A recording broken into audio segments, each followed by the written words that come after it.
Ustaz, saya mau tanya, apakah jika mau menjadi istri kedua bisa dianggap mengganggu orang lain? Mengganggu rumah tangga orang lain?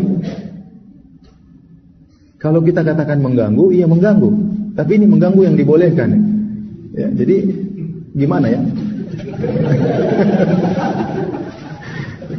Sebenarnya kan mengganggu istri pertama menyenangkan suami. Jadi mengganggu sekaligus menyenangkan.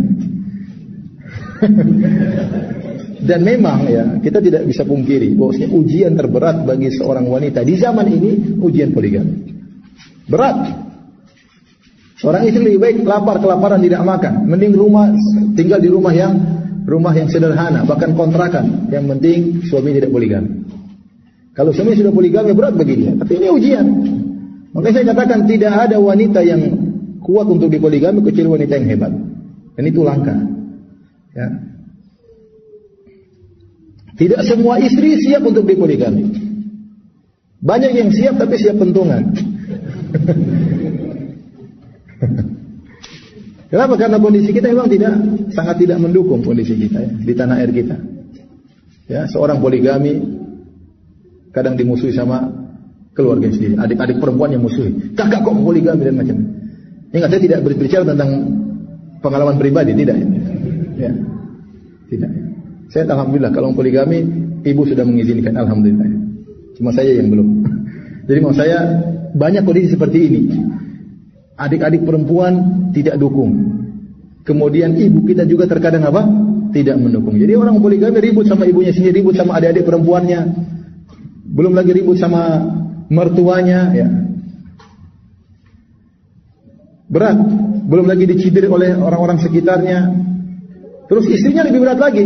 Kalau istrinya pun kuat, siap dipoligami, ya, sudah ditempa sama suaminya, ditatar oleh suaminya, akhirnya siap dipoligami. Setelah dipoligami dan dia siap, yang bikin masalah terkadang ibu-ibu yang lain. Sebenarnya hatinya kuat waktu ketemu sama ummahat-ummahat yang lain. Kamu katanya dipoligami ya? Ih, kasihan, kan dia jadi down ya. Kamu ngapain aja? Akhirnya dia jadi apa? Dan itu kenyataan, banyak poligami buyar gara-gara istri pertama dikompori sama ibu-ibu yang lain. Padahal sebenarnya kuat. Tapi begitu dia ketemu dengan ibu-ibu yang lain, oh udah, kasihan kamu, sabar ya, sabar. Nggak usah digituin kali. Dia sabar-sabar, dia jadi lebih apa? Semakin nggak sabar. Ya. Jadi wanita lebih tidak kuat mendengar perkataan orang. Akhirnya buyar. Maka saya ingatkan kepada ibu-ibu, kalau ketahuan ada ibu-ibu yang lain poligami, jangan digituin. Ibu-ibu bisa jadi menjadi anak buah iblis, membantu terjadinya perceraian. Ya, jangan ikut mensukseskan program iblis, karena iblis juga kalau terjadi apa? Perceraian. Banyak wanita istri pertama minta cerai gara-gara tidak kuat mendengar omongan ibu-ibu. Makanya saya katakan wanita di zaman sekarang di poligami itu berat. Dan ini luar biasa. Jadi memang harus hanya wanita yang hebat yang siap dipoligami, dan hanya laki-laki yang hebat yang bisa melaksanakan poligami dengan baik. Betapa banyak orang melakukan poligami ternyata gagal. Yang sukses ada beberapa tapi tidak diekspos. Dan memang tidak mau diekspos. Seperti itu. Beda kalau kita di luar negeri, poligami mudah. Di Arab Saudi poligami apa? Mudah ya. Sampai tadi saya baru aja hari ini dikirim ceramah, mau saya putarin bahasa Arab tapi seorang wanita meminta kepada pemerintah Arab Saudi untuk mengharuskan laki-laki berpoligami. Mengharuskan. Bahkan kalau tidak mempoligami harus dipajakin, diambil uangnya. Supaya apa? Supaya untuk dikumpulkan membantu orang-orang yang mau poligami. Ya. Kenapa? Betapa banyak wanita janda-janda di sana. Betapa banyak orang suaminya meninggal. Betapa banyak wanita-wanita perawan tua. Betapa banyak wanita dicerai sama istrinya. Siapa yang ngurus mereka? Kalau nggak ada laki-laki hebat yang mau mengurusi mereka. Jadi terkumpul janda-janda suaminya meninggal, janda-janda dicerai, wanita-wanita perawan tua.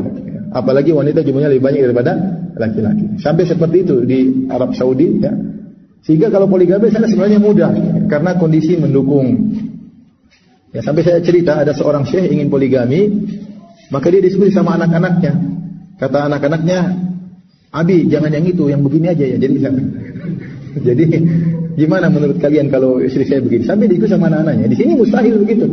Di Arab Saudi poligami itu mudah. Seorang wanita tidak mungkin tolak poligami karena dia sendiri produk poligami. Bagaimana dia melarang suaminya poligami sementara dia juga hasil poligami. Bapaknya dulu poligami dan dia adalah anak dari ibunya yang ketiga misalnya. Mau diapain? Lebih mudah lagi kalau poligami di Afrika ya. Kalau di sana orang tidak poligami dituduh kamu punya penyakit inilah, penyakit anu, kok tidak poligami. Di Afrika gampang. Nah, saya punya teman, Masya Allah S1, kecil badannya lebih kecil dari saya terakhir ketemu, kata Firanda, ente istri berapa? Saya istri 3, Masya Allah. Kecil-kecil istri berapa? 3 ya. Karena di sana dia cerita kalau tidak poligami akan dicerca ya. Makanya kalau mau poligami di Afrika lebih mudah. Jadi saya katakan, kalau anti siap menjadi istri kedua, tidak jadi masalah, berarti anti tidak melanggar syariat. Mungkin istri pertama terganggu itu pasti. Dia pasti terganggu karena hadinya terkurangi, mungkin jajannya terkurangi ya. Tapi syariat membolehkan. Yang penting anti jangan sampai mendolimi istri pertama. Sebagian orang ya karena istri kedua lebih muda ya, jauh lebih muda daripada istri pertama, kemudian akhirnya sang lelaki jatuh cinta kepada istri yang kedua ya, tidak adil, lebih condong kepada istri kedua. Akhirnya mulai istri pertama gelisah, marah-marah, itu wajar. Ya, itu wajar. Namanya istri pertama yang terusik, dia yang marah-marah, bukan istri kedua yang marah-marah. Ya, akhirnya kemudian istri kedua tidak tahan, bilang suaminya, kau ceraikan istri pertama, kalau tidak saya cerai. Ditantang istrinya, disuruh suaminya untuk menceraikan istri pertama. Ini tidak boleh. Ya, tidak boleh. Tapi hadapi dengan baik.